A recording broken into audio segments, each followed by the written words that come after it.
Yun yung mga ka-idol natin nakita diri mga ka-idol nga usa na to ka Brad mga ka-idol ato aning ato hinabion mga idol ato ni mga istoryaon kung kumusta naman niya tong ka Brad diri. Tol, basta tol mo ni kasi chapter nimo tol.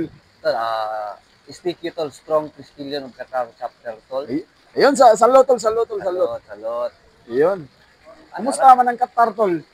tol, goods na goods ka ang Qatar tol. Kaya so may Wala mo nakita lagi ang pila camera tol. pila nagakatuig diri sa kuan tol. Mga how How many years ako dre tol? no, ato ni interviewon sa atong utol ha. Mga pila nagakatuig tol? Ako tol, magduha na tol. Kapit na. Karong sunod tuig po, February. Unsa may matrabahon mo diri tol? Kuan tol, kanang tigim mo rag kape tol.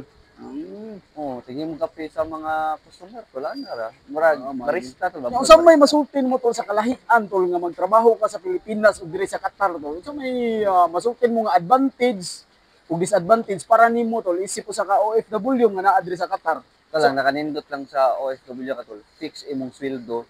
Nga maka-provide ka sa mga needs sa imong pamilya. Oh, so kana sa tol mga ato sa mga tan-on tol kung sa iyang mahatag ng mga tips sa ato ang mga kapwa Pilipino nga inspiring nga gusto mo abroad. So unsa masulti sa dimo tol sa mga inspiring Pilipinos nga gusto mo abroad tol? So ako masulti no, sa mga mag-abroad no.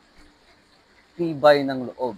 Lock in your belt para na nakadre sa abroad ang atong kontra dre homesick dapat desisyon nga tinud-anay dili pag duha-duha.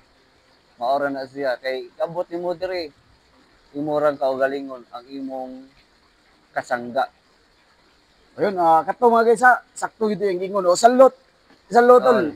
Salot. Salot. Okay, naasa tayo nakuha ron nga mga pagtulunan nga ginagmay para sa mga inspiring nato o bihalang takotob. So, sa sunod na sa nga episode, mangita na sa tagay mga OFW nga atong mahinabi. O, thank you mga guys. What's up?